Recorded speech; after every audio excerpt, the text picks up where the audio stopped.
EU leaders in Paris tomorrow. The fallout continues from the extraordinary performance of the US Vice President J.D. Vance, who slayed them all in his speech in Munich. He slayed them on multiple levels. He told them to stop complaining about Russia and China. Your main enemy is at home, he said. Your leaders who have destroyed the European spirit, who have destroyed European civilization, who have destroyed freedom of speech and destroyed democracy. You are your own worst enemies, said J.D. Vance, and how right he was. The people of Europe were cheering from the rafters, but the leaders of Europe went into what can only be described as a collective nervous breakdown. The yapping chihuahuas of the so-called Baltic states, well, they were ready to march to Kiev with their entire armed forces. Maybe in single file, it would have looked more impressive. But the German government went completely bananas. I say German government, though Germany actually doesn't really have a government at this point in time, and those who pretend to be its government are about to be swept away in a landslide defeat in the general election in Germany in just a few days' time. We'll be talking to one of the candidates from Hamburg, from the Sarah Wagenknecht faction, who is contesting a seat in that election in just an hour or so. But the French government too, and perhaps particularly, worst of all, as you might have expected, was Keir Starmer, the sub-Churchillian mutt who runs the United Kingdom. I say runs, but the only thing that's running in the United Kingdom is us running into the ground. The only person less popular on the entire European electoral and political stage would be Macron and Schulz, but between the three of them, they could barely muster 30% of public opinion behind them, and that's all three of them put together.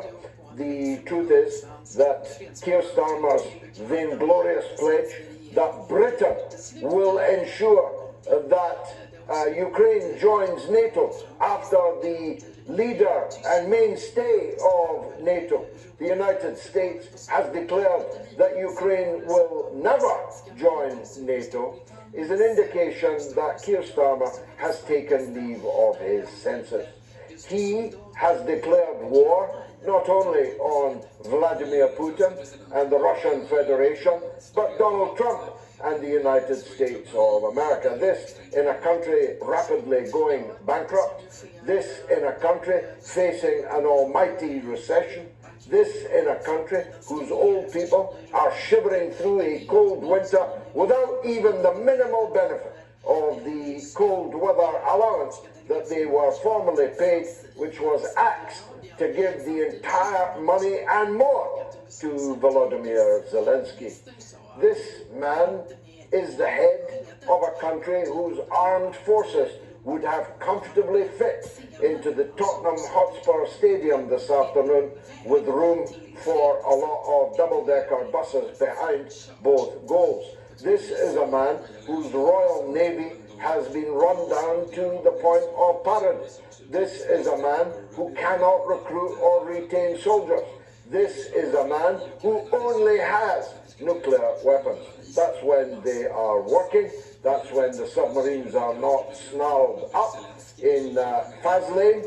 And that's, of course, dependent on the United States agreeing to allow the British to fire what are effectively joint-controlled nuclear weapons. And, of course, firing our nuclear weapons at Russia means national extinction within the next 12 minutes. A rather Pyrrhic victory, one might say. But all in all, the European leaders are in a state of total panic. Some of you laughed at me when I said on here, 12 months or so ago, maybe less, that Article 5 was a fake barrier, a fake balustrade on which we were stood. The idea that the Americans would risk intercontinental ballistic nuclear hypersonic war to defend, I don't know, Belgium or Poland or Britain was utterly fanciful. If limited nuclear war broke out in Europe, you wouldn't see the Americans for the smoke. The Americans would be back home on the hotline, bringing about an end to the hostilities. I said that to you, and many people mocked me. Everybody now knows that this is true. Everybody now knows that the United States is on its way out of Europe. And the cacophony of complaints from European leaders almost took the form of a European uprising against American hegemony. I've been waiting for it all of my life. The only problem is the Europeans are wrong and the Americans are right. The idea that we can beat the Russian army. I've just been watching, as is my wont because I like the ending, the Second World War documentary on Netflix. The idea that Russia can be defeated by Ukraine was always a blatant, self-serving lie. Yet every politician in Western countries and every journalist and broadcaster repeated that lie ad nauseum, almost as if they themselves believed it. And maybe they did. That's the class of journalists and broadcasters and politicians that we have in our countries today.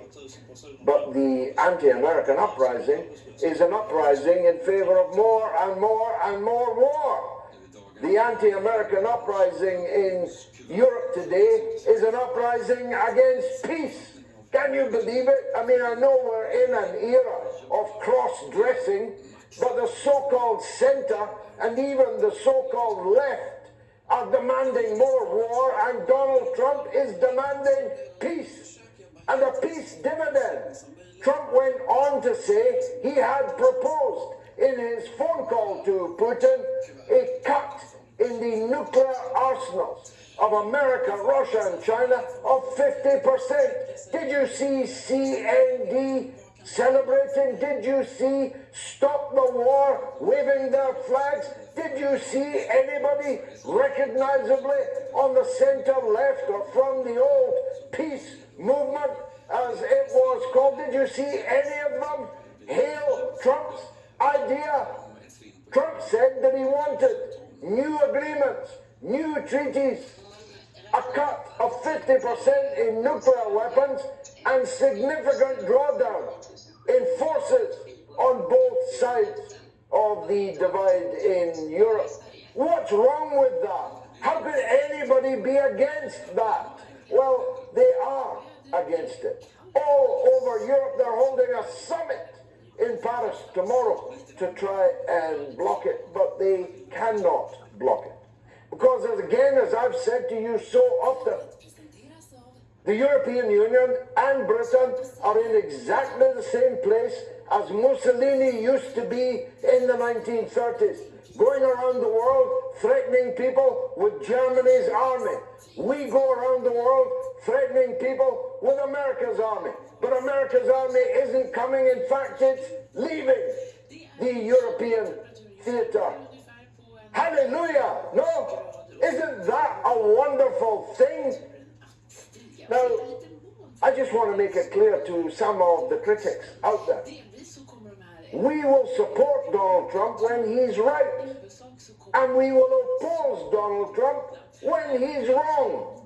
What is wrong with that? And the idea that one should automatically oppose anything that Trump says or does, that one should automatically support anything that Biden and Harris or whoever now is in power in the Democratic Party, along with the liberal media, how could anyone agree, intellectually agree, that that is the right thing to do, and we will not do it. One of my biggest monologues in recent times was my denunciation of Trump's ridiculous, unhinged, completely berserk plan to buy and then to dispense with buying, merely to declare ownership